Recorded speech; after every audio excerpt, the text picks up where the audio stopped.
ma'am, sige.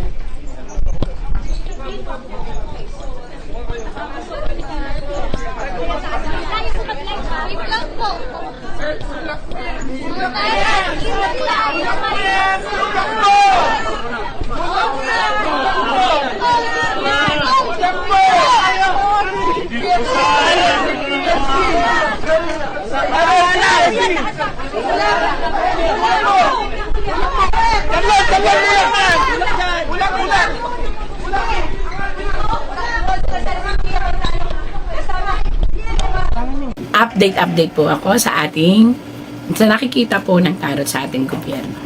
Pakita mo po sa akin. Ito po ay ang ating gobyerno ngayon. Ano daw po, ang dami po nagre-request, Madam, ano mangyayari? Ano nakikita mo? Ito na po, atin na pong babasahin. Pakita mo sa akin ang gobyernong ginagalawan ng Pilipinas. Lahat, pati ang mga tao at kung ano ang sitwasyon.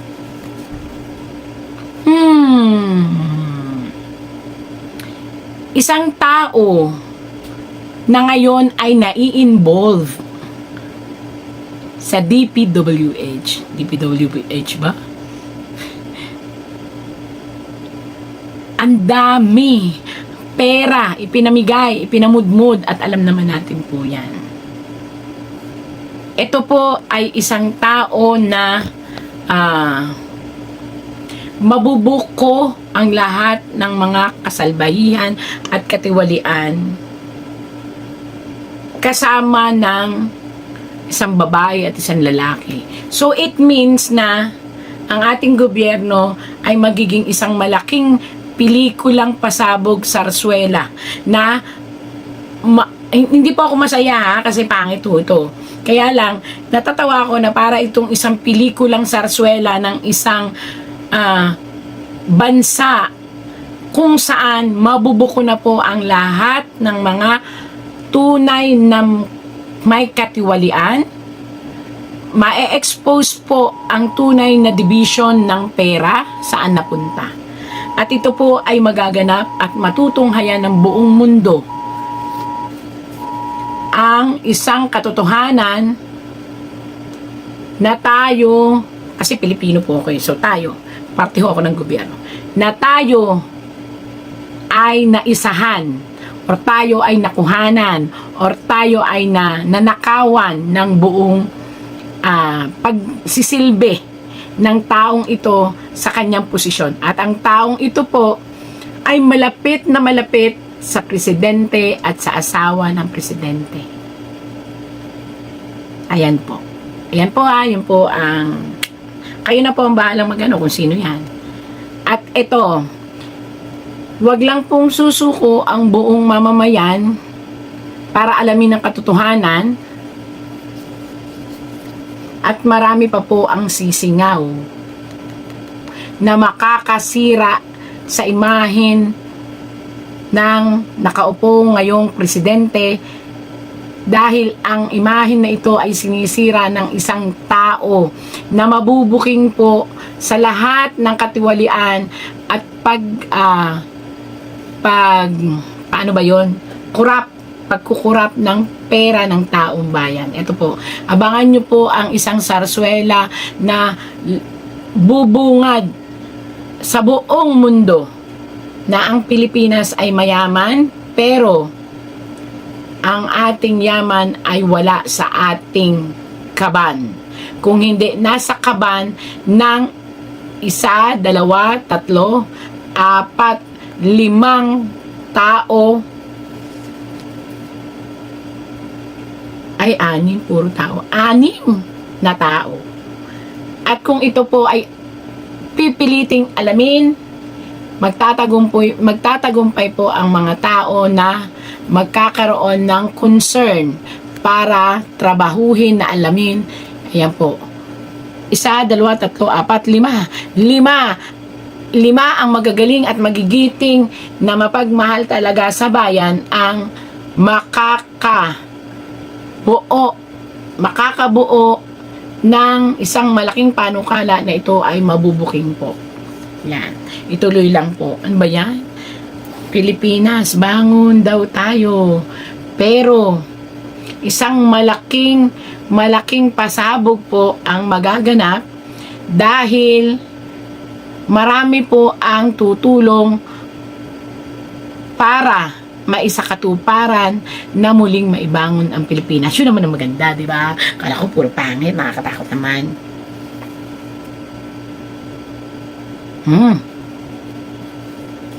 Sino ito? Nanganganib ang buhay, kinakailangang bantayan ng mamamayang Pilipino ang buhay ng isang lumalaban. Ito po'y abogado. So, ayan, may nagtatangka ng buhay ng isang abogado na gustong ilabas ang katotohanan. So, natatakot ako kasi baka po ito na nag-iisip dahil mabubuking nga siya o mabubuking kung ano pang ginawang mga kasalbahihan. Itong isang nagnanais na ilabas ang katotohanan ay dapat ingatan ng sanlibutan at ipagdasal upang hindi siya mapahamak. Kasi ito ay iisipan ng hindi maganda. Uy, maganda po ito. Nagigising na po nagigising po. Ito po yung pagkagising ng mga taong tulog. Nagigising na po ang mga taong tulog at nais nilang tumulong dito sa isang abogado na ito para itulak sa kamera o itulak ang isang batas na nagpapatupad, nakakalkalin ang lahat ng negatibo dito sa unang lalaki na nakita na malapit sa ating presidente at ating ginang presidente.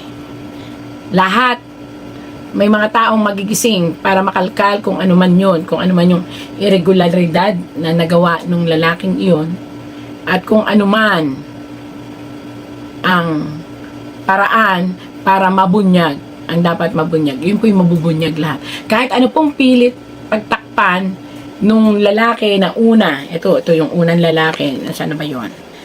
Unang lalaki, ito, yung unang lalaki ng tarot kanina, kahit ano po ang gawain niya, wala na po siyang magagawa kung hindi harapin na lang niya ang batas. Dahil marami na ang maglalabasan at marami rin ang titistigo laban sa kanya. Ayan.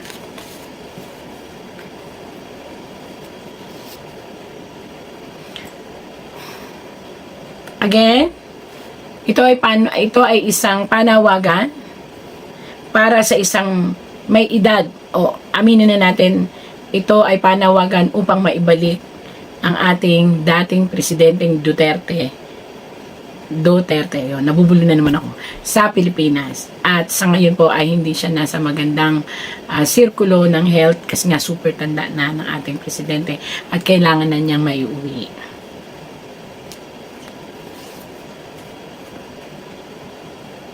May lalabas na mga testigo, may lalabas na mga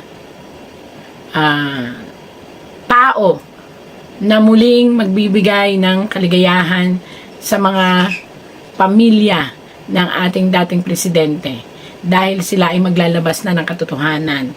Sila ay magbibigay na ng katotohanan, walang kasalanan ang dating presidenteng Duterte. Yan. Meron pa. Nako, ito ay isang parang sarsuela again.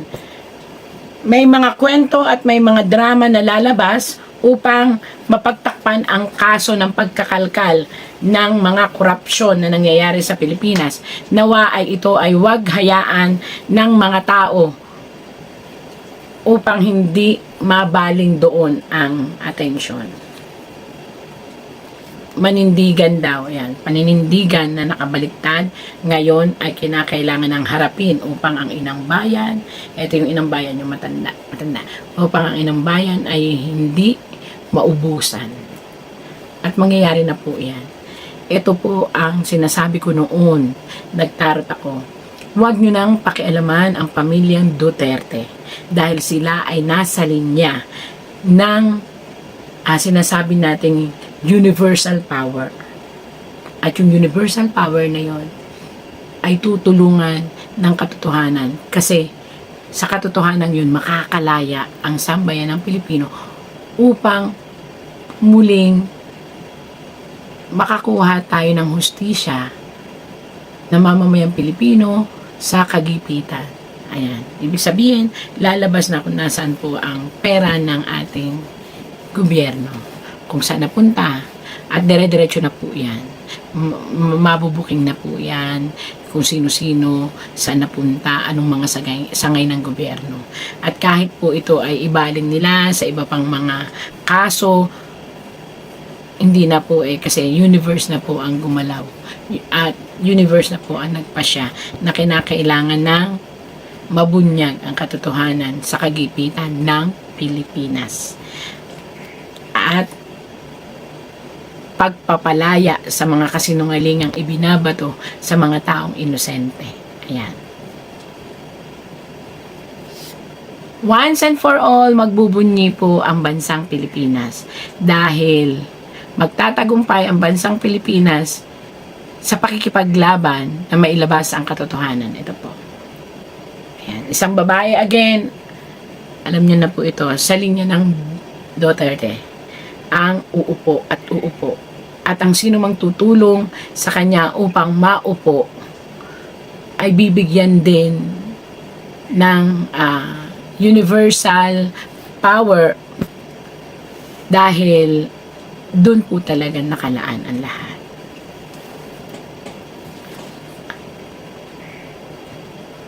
May mga mabubuting darating po Parang ano to parang ano, attraction of good energy.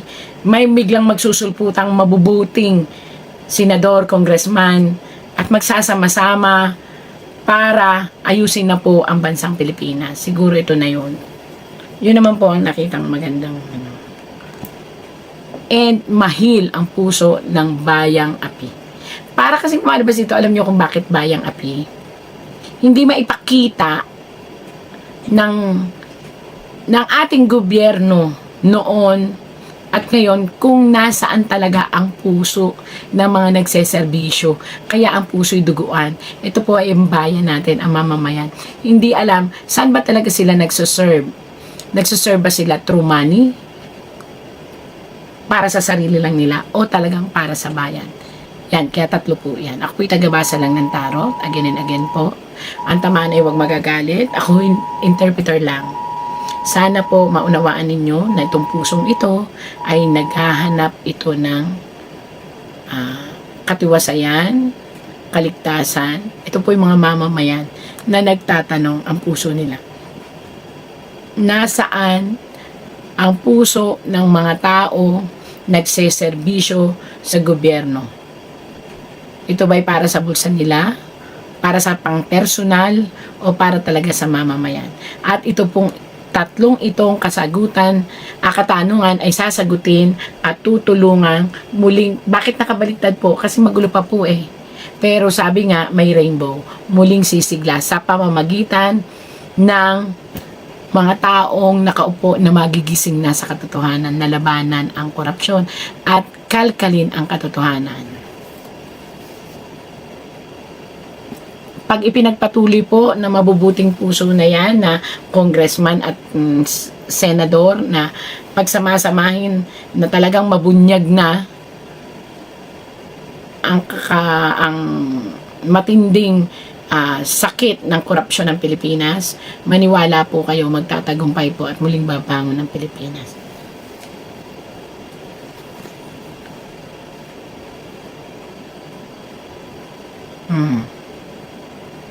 May pag-asa po ang pagbabalik ng dating presidente. Ayusin lang pong maayos. Ang inang bayan muling uupo dahil sa magsusulputang senador at congressman na maglalahad na ng katotohanan at sasabihin at aalamin kung sino talaga ang lumustay at na kanino talaga ang kaba ng bayan. At ang babae na pinipilit nilang itali at pagdusahin, ayan, ay makakalaya. Dahil isa ibinibintang dito sa babaeng ito po ay ang Vice President. Siya po itinatali, pinipiringan, pero siya po ay makakalaya dyan. Dahil malalaman na ang totoo na siya ay walang kinalaman sa anumang kalokohan tungkol sa mga budget. Yan po ay katotohanan. Ayan, nakita nyo, nakakuring. Nakita nyo, nakatali ang kanyang mata. Yun po ang ginagawa sa kanya. Pero sabi nga, ang universe ay magpapadala ng mga tunay na tao. Kahit ano pa ang problema, kahit ano pa ang itusok mo dyan. Ayan. Dito, marami ang magsasama-sama po para taong bayan po magsasama-sama muli.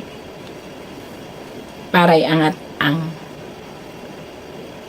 pananalig natin na mabubuksan at mabibigyang hustisya kung nasaan talaga ang puro kaban po, puro pera. Grabe, yaman po pala ng Pilipinos.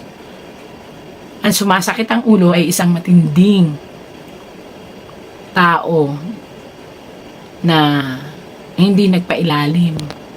Ito ay maari si Chis Escudero. Hindi siya nagpailalim sa bunsod ng mga utos sa kanya na sumunod na parang aso.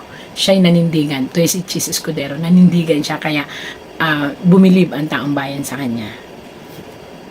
At ang pagdiriwang ng tatlong babae ay mapupurnada kasi mabubuking din sila. Sino kaya yun? The Lord, kayo naman ako. Ang ating abogado, si Marcoleta, tama ang kanyang mithiin na maibalik sa atin ang katotohanan. At dahil doon, mayroon silang premyo sa universe. Yun ay ang pagmamahal ng taong bayan na hindi na mababali. Dahil sa nakita sa kanila na pagsusumikap na mailabas ang katotohanan. Wow! 3 problema ang masusolusyonan bago matapos ang terms ng ating presidente.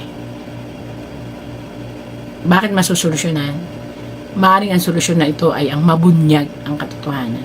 Ang survey dahil galit ang tao. At yung galit na yan din ang nagpapakita ng suporta sa Senado, sa 13 senators of the majority of the Senate today. Bakit? Hindi ho dahil sa impeachment yan. Walang problema ang impeachment. They don't have the numbers and they cannot impeach Vice President Inday Sara Duterte. Hindi ho yan dahil sa Constituent Assembly. They don't have the numbers at hindi nila kayang baguhin ang saligang batas. Yan po, ang away sa Senado ay dahil sa Blue Ribbon Committee. Yan talaga ang nagiging away. At yan po ay dahil sa ayaw nilang ilabas ang 18 Marines. Yung sinasabing delivery 3 times a week, minimum 500 million. Maximum 4 billion pesos. Huwag na natin isipin yung maximum 1 billion per delivery na lang. Sa isang buwan, 12 billion pesos ang nawawalang pondo ng ating at ninakaw sa kaban ng ating bansa. Pasok! Pasok! Pasok! Pasok! Pasok!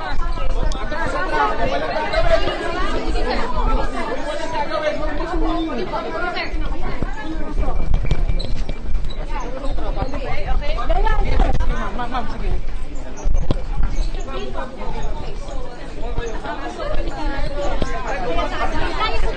I-vlog po. Sir,